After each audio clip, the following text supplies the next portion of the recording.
Welcome to my YouTube channel, Ricky Uragon Vlog. Paki-like, paki-share at paki-pindot na rin po ang notification bell para updated po kayo sa aking mga susunod na gagawing videos. For today's video po mga kapatid, mag-tutorial po tayo about nga po sa GCash at kung paano magkaroon po tayo ng GGives.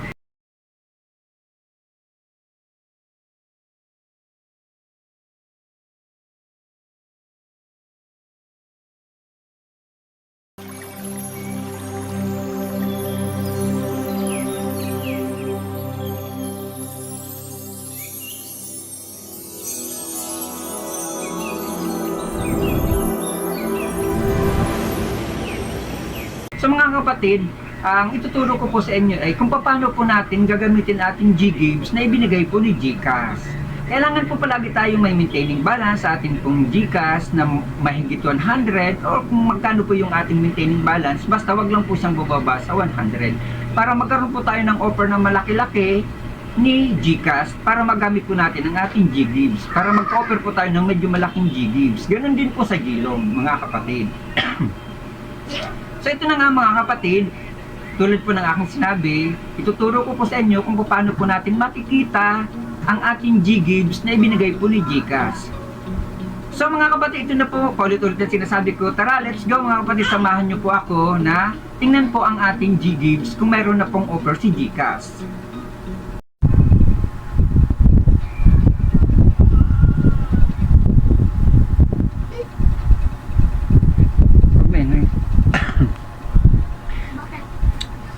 So ito nga mga kapatid, kailangan pong buksan muna natin ang ating GCash para makita po natin ang ating pong GGives kung paano nga po gamitin. At i-enter nga muna po natin ang ating PIN code or ang ating password.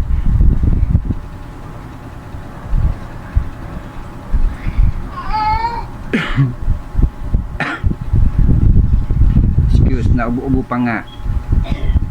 Hintayin lang muna po natin mga kapatid dahil medyo loading po mga kapatid. Alam nyo naman, kahit tapo ay naka-internet, syempre medyo mabagal po nga po mga kapatid. So ayan, nakikita nyo po mga kapatid, nandito na po tayo sa ating GCash. At i-back natin dahil napindot. Yan. Ayan nga po, tulad ng aking sinabi, nandito na po tayo sa ating GCash. At yan po ang laman ng aking GCash, 15 pesos. Pero mga kapatid, kailangan po ang ating maintaining balance po dito sa ating GCash. Kailangan po palagi siyang 100 or mahigit sa 100 para po mas malaki ang offer sa atin ni GCash sa atin pong GGives or sa ating GLoan. Kung tayo man po ay mag-aabil ng GLoan or GGives. Para mas malaki po nga ang offer niya. So ngayon, pipindutin na po natin ang ating GGives. Ayan po nakikita yung kamay na tinuturo po ng aking daliri. Ayan po ang ating pipindutin na barrow. Ayan pong nakalagay na yan. So ngayon, nandito na po tayo. Ito pong una, GLoan po mga kapatid. At ito naman po ang GGives. Nakatabi po ng GLoan mga kapatid. Ito po ang ating GGives. Pindutin po natin. At makikita po natin kung magkano pang offer sa atin ni GCash para makagamit po ng GGives. Ayan mga kapatid po ang akin pong GGives, ang offer po sa akin ni GCash. Ang una nyo pong offer sa akin dyan ay 4,000. Hindi ko po siya nagamit na 4,000. Bali nawala po yun ko sa mga kapatid ha. Once hindi po natin nagamit ang ating GGives, kusa pong nawawala yun. At nabalik din po siya mga 1 or 2 months po mga kapatid bago po bumalik ang ating GGives uli. So ayan pang offer sa akin ni GCash. Ang GGives niya pong ibinigay sa akin is 25,000 po mga kapatid. Nakikita nyo po, wala pa pong gamit ang aking GGives mga kapatid. Zero use out of 25,000, wala pa po akong ginagamit din mga kapatid. So ayan mga kapatid, kung tayo po ay mag-aabil po nito ng GGives, pipindutin lang po natin tong My Loan. Ayan, kung mga kapatid, ayan pong natuturo ng aking daliri, pipindutin lang po natin, ganyan yan, ganyan. Ito pong My Loan, pipindutin lang po natin yan, ganyan po. Tapos, nakita nyo po mga kapatid, wala pa po akong loan. Ayan, nothing to use to here. Yan mga kapatid. Ganyan lang po mga kapatid, kung gusto po natin mag-loan sa GGives, ganyan lang po. Kailangan lang po natin siyang pindutin mga kapatid, ang ating GGives. Yan mga kapatid. Back po natin. Yan. Yan. Pwede po natin siyang ipang shopping sa mga piling store na ino-offer po ni GCash. Kung saan po natin siya pwedeng gamitin, tulad po ng pag-groceries. Yung nakaraan pong Ggives ko doon po sa isa kong cellphone mga kapatid, ginrocery po namin siya sa Pure Gold mga kapatid. SM, pwede rin po mga kapatid natin gamitin ang ating Ggives para po ipang shopping natin. At kung walang-wala po tayo talaga, pwede po natin siyang gamitin. At kung mga emergency po, pwede rin po natin siyang ipa-convert po mga kapatid. May nagko-convert po ng Ggives doon po sa isang apps, doon po sa isang social media account na alam nyo naman po yun na kilalang kilala nyo na po yun kung ano po yun, na marami nga rin po doon na mga nag-offer na convert po ang Ggives to GCash. Pwede po natin mga kapatid ang ating Ggives gamitin to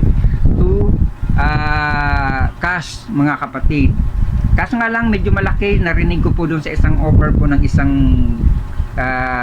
creator doon po sa kabilang apps na 10% po, bali ang 1,000 po is bali mapupunta lang po sa inyo is 900. So bali itong 25,000 po na to, nasa kwan lang po ito mga kapatid, 20,000 kasi bali 10% po siya mga kapatid. Pero 1,000 po sa kanya is 100 pesos po ang papunta sa kanya. Ganun po mga kapatid. Kaya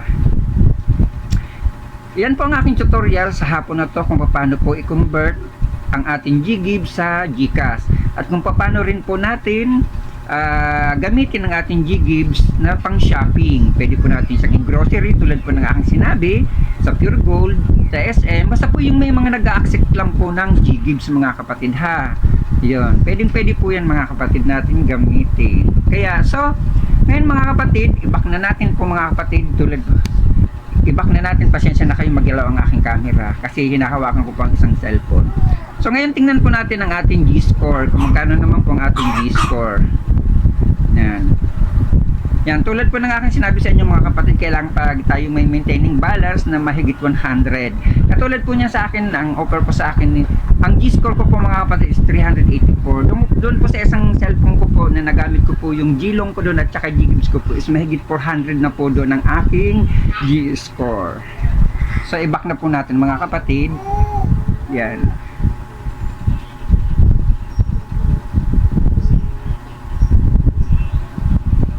So ayan nga mga kapatid, yan lang po ang aking tutorial sa inyo sa hapon na ito kung paano natin po gamitin ang Ggives at kung paano rin po natin i-convert ang ating Ggives sa cash mga kapatid. Doon po yun sa isang apps ha, kilalang kilala nyo na po yun, Facebook lang naman po, YouTube at saka yung isa po na yun na apps, alam nyo na po yun. May mga nag-tutorial po doon kung paano po i-convert ang Ggives at may nag-o-offer po doon. Makikipag-meet up lang po kayo kung saan pong lugar para po na-convert niya ang inyong Ggives sa cash mga kapatid.